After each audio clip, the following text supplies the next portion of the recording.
सी दोस्ती। आजकल मंजरी का मन घर में बिल्कुल भी नहीं लग रहा था। उसके पति शिशिर बिजनेस के सिलसिले में ज्यादातर बाहर रहा करते थे और बेटा अतुल एमएस करने अमेरिका गया तो वहीं का होकर रह गया। साक्षी से ही वो अपने मन की बातें कर लिया करती थी। साक्षी भी मंजरी को मां नहीं सहेली समझती थी। तभी तो पिछले सप्ताह उसे एयरपोर्ट तक छोड़ते समय मन बहुत उदास हो गया था मंजरी का। हालांकि इस बात से वो बहुत खुश थी कि मिलान से फैशन डिजाइनिंग की पढ़ाई करने के लिए स्कॉलरशिप मिली। साक्षी को शिशिर ने उसे सोसाइटी की महिलाओं का क्लब ज्वाइन करने का सुझाव दिया, पर मंजरी ने सोचा कि पहले की तरह फिर उसे क्लब छोड़ना पड़ गया तो वो सबकी आंखों की किरकिरी बन जाएगी। उसकी दिलचस्पी औरों की तरह लोगों की कमियां निकालने, गहनों की चर्चा करने और साड़ियों की सेल के बारे में जानने की नहीं थी। किट्टी पार्टी में महंगी क्रॉकरी के प्रदर्शन और ड्राइंग रूम में नित नए शो पीसेस से अपना रुतबा बढ़ा चढ़ा कर दिखाने का स्वांग रचना भी नहीं जानती थी वह। उसे कुछ अच्छा लगता था तो बस देर तक प्रकृति की गोद में बैठे रहना या फिर बच्चों के साथ हंसते खिलखिलाते हुए बचपन को फिर से महसूस करना। उसे कभी एहसास ही नहीं हुआ कि वो 50 वर्ष पार चुकी है। साक्षी के चले जाने के बाद मंजरी अक्सर किसी पार्क में जाकर बैठ जाया करती थी। एक दिन पार्क में बेंच पर बैठी हुई वो व्हाट्सएप पर मैसेज पढ़ने में तल्लीन थी कि एक्सक्यूज मी सुनकर उसका ध्यान भंग हुआ। सामने एक 28-29 वर्षीय लंबा हैंडसम युवक उसे बेंच पर रखा उसका पर्स हटाने को कह रहा था। मुस्कुराते हुए उसने पर्स उठा लिया और वो युवक बेंच पर बैठ गया। लगभग 5 मिनट यूं ही बीत गए। युवक बेचैन सा कभी पार्क के गेट की ओर देखता तो कभी अपने मोबाइल को। ऐसा लग रहा था कि वो किसी की प्रतीक्षा कर रहा है। मंजरी ने पूछ लिया, किसी का इंतजार कर रहे हो क्या? लेकिन प्रश्न पूछते ही उसे लगा कि उससे गलती हो गई। एक अजनबी, वह भी नवयुवक, अब जरूर यह खींच उठेगा। परंतु उसकी आशा के विपरीत युवक ने मुस्कुरा कर उसकी ओर देखा और कहा, मैं हाँ इंतजार कर रहा हूँ। आप अकेली बैठी हैं? हाँ, जब बोर होती हूँ तो यहाँ आकर बैठ जाती हूँ। मेरे अलावा घर के सब लोग बिजी हैं। लगता है ये बेंच उन लोगों के लिए ही बनी है जो अपनों का साथ पाने को बेचैन हैं। वो निराश पर थोड़े से मजाकिया लहजे में बोली, हाँ शायद मेरी गर्लफ्रेंड नहीं, हाफ गर्लफ्रेंड भी बिजी रहती है। वह ऐसे बच्चों के हॉस्टल में ऑफिसर इंचार्ज है जो देख नहीं सकते। काफी काम रहता है उसे वहाँ, शायद इसीलिए टाइम पर नहीं पहुँच पाती मेरे पास। निराशा छिपाते हुए एक सांस में ही नवयुवक ने सब कह डाला। फिर अपना परिचय देते हुए उसने मंजरी को अपना नाम बताया। जी, मेरा नाम विराट है, और आप? मैं मंजरी। थोड़ा हिचकिचाते हुए मंजरी ने भी अपना परिचय दिया। काम तो अच्छा कर रही हैं। आपकी साहिबा नाम क्या है और हाफ गर्लफ्रेंड क्यों? रिया नाम है मैडम का। हम दोनों मुंबई में 5वीं क्लास तक एक साथ पढ़ते थे। फिर उसके पापा का ट्रांसफर हो गया और वे लोग दिल्ली आ गए। 3 महीने पहले एक दिन अचानक ही उससे मुलाकात हो गई। उसके बाद से ही हमारा मिलना जुलना शुरू हो गया। हम दोनों एक दूसरे को पसंद भी बहुत करते हैं।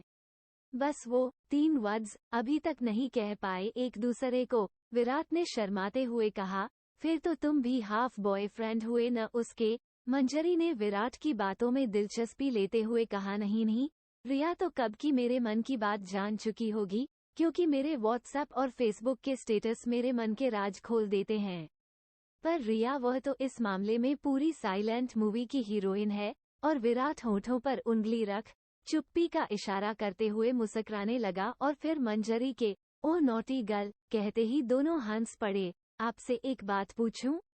पुरानी हिंदी फिल्मों में हीरो हमेशा हीरोइन के पीछे भागता दिखाई देता था, क्या सच में ऐसा तब भी होता था?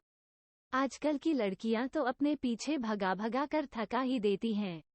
अब मुझे ही देख लीजिए, कह विराट ने अपना निचला होंठ बाहर निकालते हुए मंजरी की ओर इस तरह देखा कि उसकी मासूमियत पर स्नेह बरस पड़ा। मंजरी के मन में, विराट, ये जमाने पर नहीं व्यक्ति पर निर्भर करता है। मैंने तो किसी को अपने पीछे भागने का मौका ही नहीं दिया। कभी शिशिर के लिए प्यार महसूस करते ही बिना समय गंवाए उसे बता दिया था। मैंने तो जब मिलती थी तब भी पटर पटर बोलती रहती थी। वैसे शिशिर क्या, मैं तो किसी के सामने छिपा ही नहीं सकती अपनी फीलिंग्स, चाहे फिर वे मेरे बच्चे हों या दोस्त। थोड़ा भावुक होकर मंजरी बोली, वही तो, मैं भी नहीं रह सका चुप। अप्रोक्ष रूप से ही सही बता ही दिया रिया को कि कितना बेताब हूँ उसके लिए मैं। अब मैं भी तो सुनना चाहता हूँ कि मेरे लिए वो क्या महसूस करती है। बेचैन सा होता हुआ वो बोला, मैंने बहुत कुछ सीखा है अपने बड़बोले स्वभाव से। मैं तुम्हें बता दूंगी कि रिया से कैसे उसके दिल की बात उगलवानी है तुम्हें, ठीक? डील? डील। और दोनों ने हंसते हुए एक दूसरे से हाथ मिलाया। मोबाइल नंबरों के आदान प्रदान के बाद मंजरी घर की ओर चल पड़ी। विराट दिल्ली में स्थित एक इंटरनेशनल कंपनी में वाइस प्रेसिडेंट था। उसके माता पिता मुंबई में रहते थे। यूं तो विराट बहुत बातूनी था, पर कम ही लोग उसके दिल को छू पाते थे। मंजरी के अपनेपन और दोस्ताना व्यवहार ने विराट के दिल में जगह बना ली और दोनों के बीच फोन और व्हाट्सएप के द्वारा बातचीत का सिलसिला शुरू हो गया। कुछ ही दिनों में वे इतना घुल मिल गए कि अपनी रोज की बातें शेयर करने लगे। विराट जब भी मंजरी से मिलता, अपने मन में हलचल मचा रहे कई सवाल पूछ डालता। मंजरी भी आराम से उसके सवालों का जवाब देती। जब कभी वह मंजरी से अपने और रिया के संबंधों को लेकर कोई सवाल करता तो मंजरी की प्रेम के विषय में इतनी गहरी समझ देखकर हैरान रह जाता। वह जान गया था कि 60 की उम्र के आसपास पहुंचकर भी प्यार जैसे शब्द बेमानी नहीं होते। यह अलग बात है कि उस सोच में एक परिपक्वता आ जाती है। मंजरी से मिला स्नेह और मार्गदर्शन जहां विराट को बेहद सुखद अनुभूति देता, वहीं मंजरी भी विराट के उत्साह से प्रभावित होकर एक नई शक्ति महसूस करती। धीरे धीरे वे दोनों एक अनाम से रिश्ते में बंध गए थे। लगभग 1 महीने की बिजनेस टूर से शिशिर जब घर लौटे तो मंजरी बदली सी लगी। पहले की तुलना में वो काफी खुश दिख रही थी। लाल कैप्री के साथ क्रीम कलर का लंबा सा कुर्ता पहन, अपनी फेवरेट परफ्यूम लगाए घर में फुदकती हुई वो 25 साल पुरानी मंजरी लग रही थी। शिशिर सूटकेस रखने जब अपने कमरे में पहुंचा तो बेड पर अधलेटा विराट मंजरी के लैपटॉप पर कुछ करने में व्यस्त था। इससे पहले कि उनकी कुछ बात होती, मंजरी सबके लिए कॉफी लेकर आ गई और विराट का अपने दोस्त के रूप में शिशिर से परिचय करवा दिया। मंजरी जी, मेरी हमउम्र न सही, पर यह रिश्ता मुझे भी दोस्ती जैसा ही लगता है। आपको ऐतराज न हो तो मैं भी इन्हें अपनी दोस्त कहकर बुला सकता हूँ? विराट ने शिशिर से बड़ी आत्मीयता से पूछा। सिर्फ दोस्त कहकर बुलाओगे?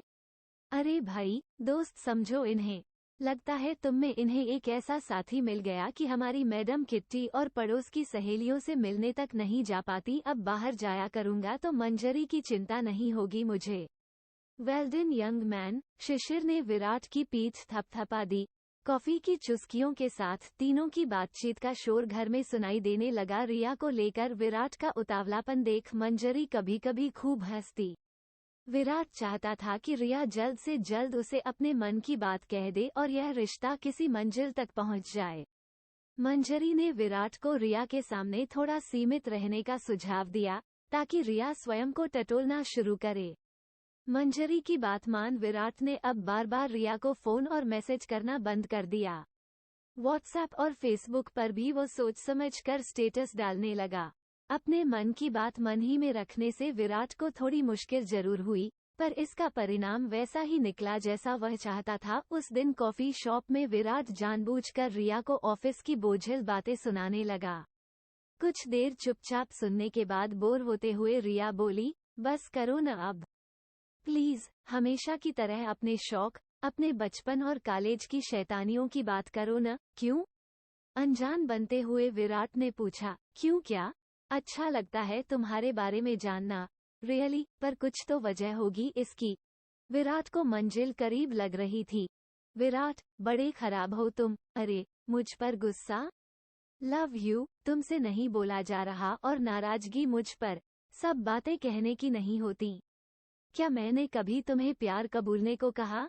तुम्हारे स्टेटस से आइडिया लगा लिया ना?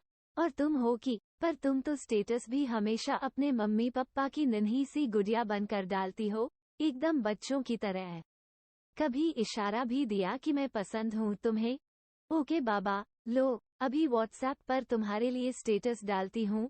और रिया ने तभी सुंदर सी रेशमी डोर की इमेज वाला स्टेटस डाला, जिस पर एक गीत की पंक्ति लिखी थी, ये मोह के धागे तेरी उंगलियों से जा उलझे। स्टेटस पढ़ते ही विराट की खुशी का ठिकाना न रहा और उसने रिया का हाथ पकड़कर चूम लिया।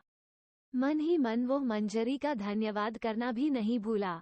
अगला दिन उसने लोधी गार्डन में सेलिब्रेशन डे के रूप में मंजरी के साथ मनाने का निश्चय किया। घर पहुंचकर विराट के कई बार कॉल करने पर भी जब मंजरी ने फोन नहीं उठाया तो एक छोटा सा मैसेज भेजकर वो सो गया। सुबह होते ही वो फिर मंजरी को फोन करने लगा, पर कोई उत्तर न मिला। व्हाट्सएप पर भी उसका लास्ट सीन रात का ही था। शिशिर लंदन गए हुए थे, इसलिए मंजरी कहीं दूर भी नहीं गई होगी। विराट बेहद चिंतित था। इसी तरह काफी समय बीत गया। इधर रिया से मिलने का टाइम हो रहा था, उधर मंजरी को लेकर चिंता। इसी बीच दोपहर के 2 बज गए। कुछ सोचते हुए वो अपनी कार की चाबी लेकर घर से निकला ही था कि मंजरी का फोन आ गया। उसने बताया कि रात से उसे तेज बुखार है, सुबह से चक्कर भी आ रहे हैं। बिस्तर से उठने की हिम्मत ही नहीं हो रही उसकी। मैं अभी आता हूँ, कह विराट मंजरी के घर की ओर निकल पड़ा।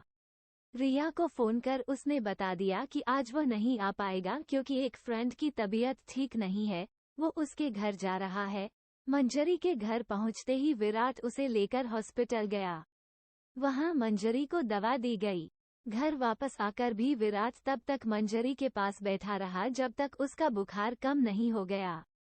घर लौटते ही उसने रिया को फोन कर मंजरी के बारे में बताना शुरू किया। सुनकर रिया बोली, तुमने तो कहा था कि एक फ्रेंड की तबीयत खराब है। हाँ, मंजरी जी फ्रेंड है मेरी। क्या मतलब? मतलब तुम भी यही सोचती हो कि एक मेल और फीमेल कभी फ्रेंड नहीं हो सकते? मैं क्या उस जमाने की लगती हूँ तुम्हें? पर 50 की उम्र के पार की आंटी से फ्रेंडशिप? हा हा हा, आई कांट बिलीव इट। तुम हंस क्यों रही हो? विराट गुस्से से बोला। जवाब में रिया ने फोन काट दिया। रात होते होते मंजरी की तबीयत में काफी सुधार आ गया।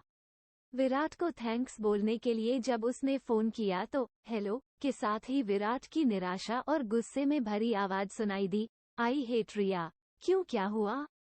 चिंतित सी मंजरी इतना ही बोल पाई और विराट ने पूरी घटना उसे सुना दी। विराट, इसमें रिया की कोई गलती नहीं। हमें संस्कार ही ऐसे दिए जाते हैं कि हम भावनाओं को जीना जानते ही नहीं।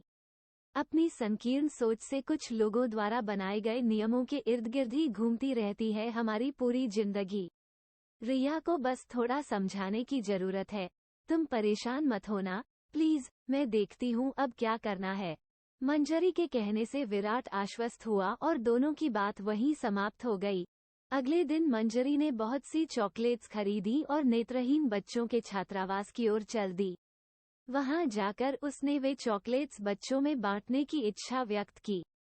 जैसा कि वो उम्मीद कर रही थी, उसे वहां की इंचार्ज यानी रिया के पास भेज दिया गया। गोरे रंग की लंबी, स्लिम बॉडी की खूबसूरत रिया का फोटो भी विराट ने उसे अभी तक नहीं दिखाया था, क्योंकि वो दोनों को आमने सामने मिलवाना चाहता था। मंजरी ने रिया को अपना नाम नहीं बताया। वो जानती थी कि चेहरे से रिया उसे नहीं पहचानती होगी। रिया के साथ वह ग्राउंड में खेल रहे बच्चों के पास पहुंच गई। उन सब की उम्र लगभग 5-10 वर्ष के बीच थी। रिया ने बताया कि उसे इन बच्चों से बहुत लगाव है। यहाँ इनके पढ़ने, रहने, खाने पीने और कपड़ों आदि का प्रबंध एक एनजीओ की मदद से होता है। इन बच्चों का साथ मुझे हिम्मत, हौसला और जीने की नई ताकत देता है, कहकर रिया मुस्कुराने लगी। बच्चों के प्रति रिया का समर्पण मंजरी को बहुत अच्छा लगा। दोनों की बातचीत चल ही रही थी। एक मासूम सा बच्चा मंजरी द्वारा दी गई चॉकलेट रिया के पास लेकर आया और बोला, आधी आप खाओ न मैम। रिया ने थोड़ी सी चॉकलेट तोड़ी और उसके गाल चूमकर उसे खेलने भेज दिया। ये साहिल है। इसके माता पिता एक बम विस्फोट में मारे गए थे। साहिल भी उसी दुर्घटना के कारण अपनी आंखें गंवा बैठा। मुझे बहुत अच्छा लगता है साहिल। मैं इसे दुखी नहीं देख सकती और यह भी मुझे छू कर ही मेरा दुख समझ लेता है। जब कभी मैं उदास होती हूँ तो मुझे खुश करने की कोशिश करता है। ओहो, बहुत दुख भरी है साहिल की कहानी। पर अच्छा हुआ कि उसे तुम्हारे जैसी दोस्त मिल गई।